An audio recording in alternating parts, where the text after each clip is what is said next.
जय श्री कुंज बिहारी की, जय श्री राधा प्यारी की।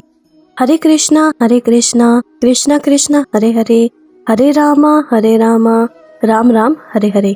भगवत रसिक चैनल में आप सभी का स्वागत है। हरि के प्यारे भक्तों, आप सबको पता ही होगा कि भारत में अनेकों पर्व मनाए जाते हैं। खासकर हिंदू धर्म त्योहारों का ही धर्म है और हिंदू कैलेंडर त्योहारों से भरा पड़ा है। वैसे ही रामनवमी भी हिंदू त्योहार है जिसे पूरे भारत में हिंदू धर्म के लोगों के द्वारा बड़े ही हर्षोल्लास के साथ मनाया जाता है। पर क्या आप जानते हैं कि रामनवमी क्यों मनाई जाती है? और क्योंकि आज रामनवमी है, इसलिए आज हम इस वीडियो में हम रामनवमी के बारे में और राम से जुड़ी कुछ बातों के बारे में जानेंगे। मगर उससे पहले अगर आपने अभी तक इस चैनल को सब्सक्राइब नहीं किया है तो जल्दी से इस चैनल को सब्सक्राइब करें ताकि नई वीडियो अपलोड होते ही आपको उसकी नोटिफिकेशन मिल जाए और आप सबसे पहले उस वीडियो को देख सको। तो चलिए जानते हैं कि रामनवमी क्यों मनाई जाती है। रामनवमी भगवान राम के जन्मोत्सव के तौर पर मनाया जाता है। भगवान राम को आदर्श पुरुष के रूप में माना जाता है।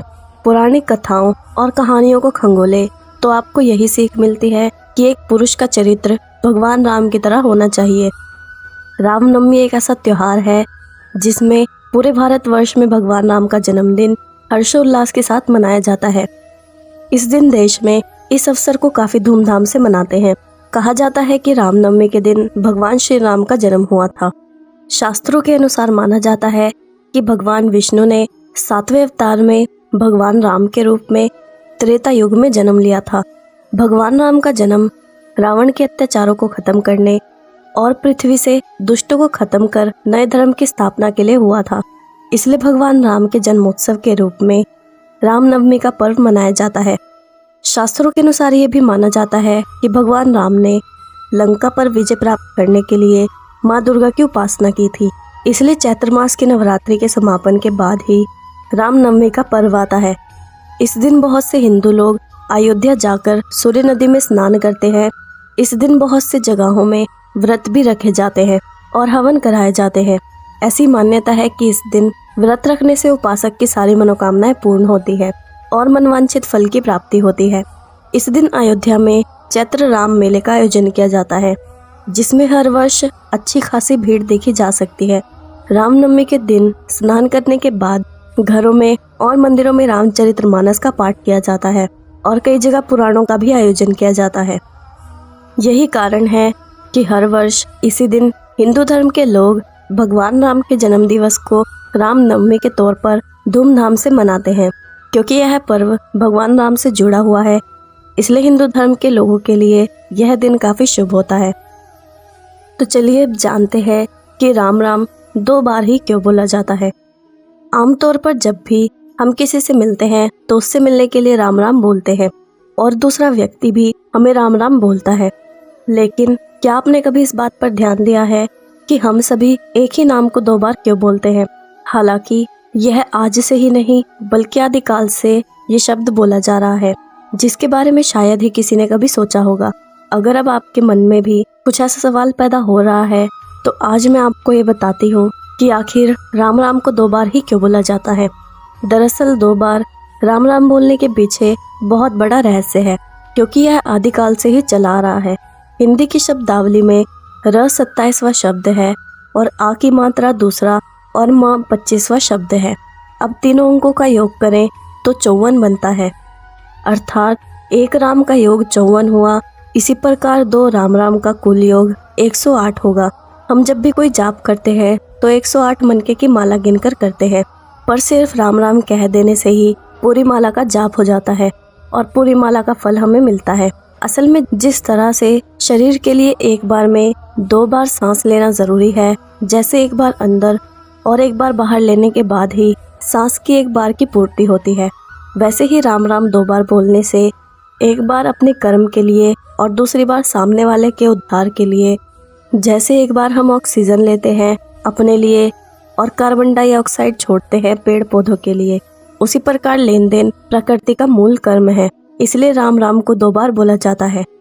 तो चलिए अब जानते हैं कि श्री राम को मर्यादा पुरुषोत्तम क्यों बोला जाता है। श्री राम ने अपने जीवन काल में कभी भी समाज की मर्यादाओं का उल्लंघन नहीं किया था, इसलिए वो एक मर्यादित पुरुष हैं। उन्हें पुरुषोत्तम इसलिए कहा जाता है क्योंकि वे उत्तम गुण का भंडार हैं।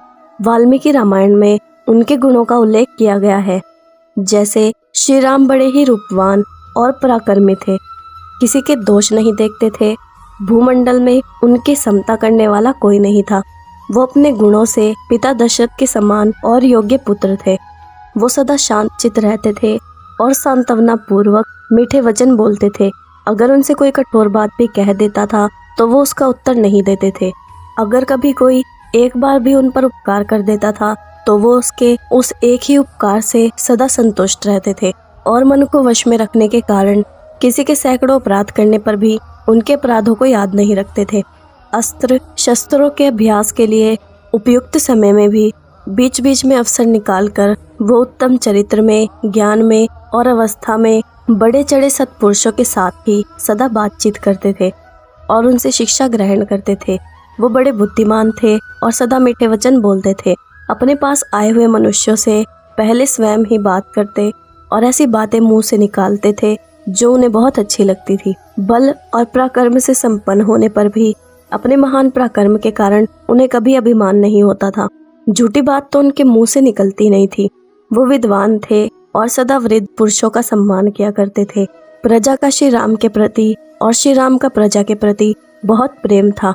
वो परम दयालु, क्रोध को जीतने वाले और ब्राह्मणों के पुजारी थे।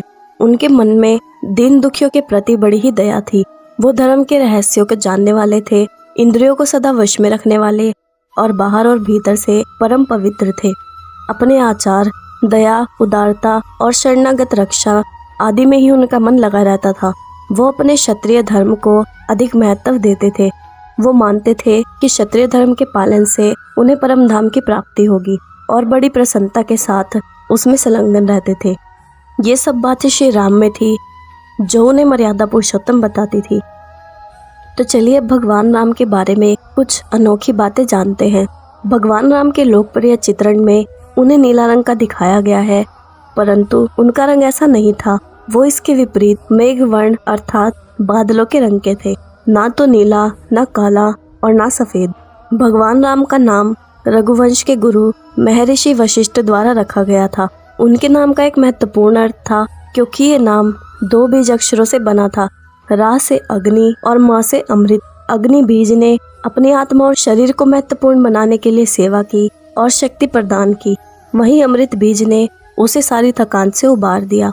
श्री राम का विवाह 12 साल की उम्र में हुआ था। विवाह से 10-15 साल के पश्चात उनको वनवास दिया गया। जब भगवान राम वनवास गए थे तब उनकी आयु लगभग 27 वर्ष की थी। कुछ मान्यताओं के अनुसार राम अवतार को पूर्ण अवतार नहीं माना जाता। श्री राम मानव मात्र थे। उनके पास अपने विष्णु स्वरूप की दिव्य शक्तियाँ नहीं थी। उनके इस अवतार में उनके पास 14 कलाएं थी और सर्वोच्च रूप में 16 कलाएं होती हैं। केवल श्री कृष्ण अवतार में प्रभु की सभी 16 कलाएं थी। इसके पीछे एक मुख्य उद्देश्य था। रावण के पास वरदान था कि उसकी मृत्यु कोई नहीं कर सकता सिवाय एक मानव के, अर्थात उसका वध केवल एक मनुष्य ही कर सकता था।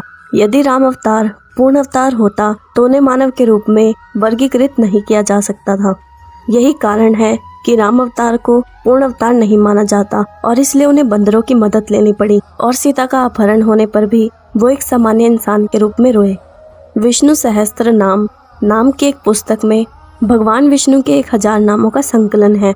भगवान राम का नाम विष्णु सहस्त्र नाम के 394 स्थान पर आता है। वनवास के दौरान माता सीता का नाम वैदेही था। लक्ष्मण भगवान राम और सीता की रक्षा के प्रयास में वनवास के 14 साल की अवधि में बिल्कुल भी नहीं सोए थे। यही कारण है कि वो गुड़ाकेश के रूप में माने जाते हैं, जिसका अर्थ है नींद को हराने वाला व्यक्ति। इसके विपरीत लक्ष्मण की पत्नी उर्मिला जो अयोध्या में ही थी, वो 14 साल तक सोती रही। वो अपने और लक्ष्मण दोनों के हिस्से की नींद को पूरी करती रही। राम सेतु का निर्माण वानर सेना द्वारा किया गया था, जो तमिलनाडु के रामेश्वरम से श्रीलंका के मन्नार तक था। इस पुल के मुख्य शिल्पकार नल और नील थे। उन्होंने पत्थरों पर राम का नाम लिखकर पुल का निर्माण किया था। रामायण के अनुसार इस पुल की लंबाई लगभग 30 किलोमीटर थी और इसे 5 दिनों में बनाया गया था। गिलहरी के शरीर पर सफेद धारियां भगवान राम द्वारा दी गई हैं। राम सेतु के निर्माण के समय सभी जानवर भगवान राम की सहायता कर रहे थे, उसमें गिलहरियां भी शामिल थी। वो छोटे छोटे पत्थर के टुकड़े लेकर पुल के बीच के अंतर को भर रही थी। पुल के निर्माण में मदद के लिए उनका पूर्ण समर्पण देखकर प्रभु अत्यंत प्रसन्न हुए और उन्होंने प्यार से गिलहरी को अपने हाथ से सहलाया तो गिलहरी के शरीर पर सफेद धारियां बन गई। यह भी कहा जाता है कि रावण से माता सीता की रक्षा करने के लिए और समुद्र पार करने के लिए भगवान राम ने एकादशी का उपवास किया था। राम भगवान विष्णु का एकमात्र ऐसा रूप है जिसे राजा के रूप में पूजा जाता है। भगवान राम ने 11,000 वर्षों तक अयोध्या राज्य पर शासन किया। इस स्वर्णिम काल को राम राज्य के रूप में माना जाता है। भगवान राम की मृत्यु नहीं हो सकती थी क्योंकि हनुमान भगवान राम को ले जाने के लिए यमराज को अयोध्या में प्रवेश करने ही नहीं देते। इसलिए हनुमान का ध्यान हटाने के लिए राम ने अपनी अंगूठी को भूमि पर बनी दरार के माध्यम भूमि के अंदर गिरा दिया और हनुमान को उसे वापस लाने के लिए भेजा। जब हनुमान पाताल लोक में पहुंचे तो उन्होंने वहां के राजा से राम की अंगूठी मांगी तो उन्होंने हनुमान को एक कक्ष दिया जो राम की अंगूठी से भरा हुआ था। तब राजा ने हैरान हनुमान को बताया कि जब समय के चक्र में प्रभु की मृत्यु का समय आता है तब वो अपनी अंगूठी भूमि की दरार के नीचे गेरते हैं ताकि तुम्हें उनकी रक्षा के दायित्वों से अलग किया जा सके और वह अपना जीवन चक्र समाप्त कर सके। तो ये थी श्री राम से जुड़ी कुछ अद्भुत बातें। जैसे हर वीडियो में मैं आपको श्री कृष्ण के भक्त की एक कथा सुनाती हूँ, तो आज इस वीडियो में मैंने सोचा कि आज हम श्री कृष्ण का अपने भक्तों के प्रति जो प्रेम है उसको जानते हैं। इसलिए आज मैं आपको एक ऐसी कथा सुनाऊंगी जिसमें आप सबको ये पता चलेगा कि श्री कृष्ण के भक्त उनसे प्रेम करते ही हैं, मगर श्री कृष्ण भी अपने भक्तों से उतना ही प्रेम करते हैं और श्री कृष्ण अपने भक्तों के लिए नंगे पैर दौड़ते आते हैं और अपने भक्तों के लिए वो ना जाने कितने ही रूप धरते हैं और कितनी ही अनगिनत लीलाएं कर चुके हैं, जिनका परिणाम हमारे धार्मिक ग्रंथों में भी मिलता है। एक बार की बात है, किसी नगर में एक राजा ने एक मंदिर बनवाया जिसमें उसने श्री कृष्ण की मूर्ति भी रखवाई, लेकिन उसने कभी भी श्री कृष्ण की पूजा नहीं की। पूजा करने के लिए मंदिर में उसने एक पुजारी रखवाया। पुजारी रोज कन्हैया जी को नहलाता था और बड़े ही श्रद्धा भाव से उनकी पूजा अर्चना करता था। राजा भी रोज कन्हैया के लिए एक फूलों की माला भेज देता था और जब वो दर्शन करने आता था तो पुजारी उस माला को उतार कर राजा को पहना देता था। ऐसा करते करते पुजारी की भी बहुत उम्र बीत चुकी थी। एक दिन किसी वजह से राजा नहीं आ सका तो उसने एक सेवक के हाथ मंदिर में माला भेजी और कहलवा दिया कि आज वो मंदिर नहीं आएगा, इसलिए पुजारी उसका इंतजार ना करे। इतना कहकर सेवक चला गया। पुजारी ने हमेशा की तरह कन्हैया जी को माला पहना दी, लेकिन जब शाम हुई तो पुजारी सोचने लगा कि माला उतारकर किसे पहनाई जाए। उसने सोचा क्यों ना ये माला आज मैं ही पहन लूं, वैसे भी मेरी उम्र हो चली है, जीवन का क्या पता कब खत्म हो जाए। इतना सोचकर पुजारी ने माला उतारकर अपने गले में डाल ली, लेकिन इतने में ही सेवक आ गया और उसने बताया कि राजा की सवारी मंदिर में पहुंचने वाली है। राजा की सवारी आने की बात जब पुजारी ने सुनी तो वो डर गया। उसने सोचा कि अगर राजा ने उसे देख लिया तो वो उसे मार डालेगा। जल्दी जल्दी में पुजारी ने माला उतारकर वापस कन्हैया जी को पहना दी। जैसे ही राजा अंदर आया तो हमेशा की ही तरह पुजारी ने माला कन्हैया जी के गले से उतारकर राजा को पहना दी, लेकिन माला पर लगा सफेद बाल देखकर राजा समझ गए कि पुजारी ने ये माला खुद ही पहनी थी। बस फिर क्या था, राजा क्रोधित हो उठे और उन्होंने गुस्से में पुजारी से पूछा कि माला पर सफेद बाल कहाँ से आया। तब राजा की बात सुनकर पुजारी डर गया और बोला कि ये मेरा नहीं बल्कि कन्हैया जी का बाल है। अब तो राजा और भी ज्यादा क्रोधित हो गया, क्योंकि कान्हा तो भगवान है और उनके बाल सफेद कैसे हो सकते हैं। इसलिए राजा ने फरमान सुना डाला कि कल श्रृंगार के समय राजा खुद आएंगे और देखेंगे कि क्या सच में कान्हा जी का सफेद बाल है या पुजारी झूठ बोल रहा है। उन्होंने कहा कि अगर पुजारी ने झूठ बोला होगा तो उसे फांसी की सजा दी जाएगी। राजा का फरमान सुनकर पुजारी का बुरा हाल हो गया। उसने सोचा कि अब वो क्या करेगा और कहाँ जाएगा, अब तो उसका मरना तय है। तब रोते रोते वो भगवान की शरण में पहुंचा और उसने कहा कि हे केशव, मुझसे झूठ बोलने का अपराध तो हुआ है, लेकिन हो सके तो मुझे क्षमा कर दे और मेरी राजा से रक्षा करे। पुजारी ने कहा कि हे माधव, आपकी सेवा करते करते मैं वृद्ध हो चुका हूँ, अब आप मुझे माफ कर दीजिए, ऐसी गलती दोबारा नहीं होगी। यही कहते कहते पुजारी की ना जाने कब आंख लग गई और उसकी आंख तब खुली जब सुबह हो चुकी थी। उधर सुबह होते ही राजा भी आ गया और कहने लगा, आज कान्हा जी का श्रृंगार वो खुद करेगा। ऐसा कहकर जैसे ही राजा ने कान्हा जी का मुकुट उतारा तो देखा कि श्री कृष्ण के तो सारे बाल ही सफेद हैं। लेकिन राजा को फिर भी यकीन नहीं हुआ। उसे लगा कि फांसी के डर से पुजारी ने ही बालों को रंग दिया होगा। राजा ने सोचा कि क्यों ना कन्हैया जी का एक बाल तोड़कर देखा जाए। इसके बाद राजा ने कान्हा जी का एक बाल तोड़ लिया, लेकिन जैसे ही वो बाल टूटा, कन्हैया के सिर से खून की धारा बहने लगी। ये देखकर राजा भगवान के चरणों में गिरकर माफी मांगने लगा।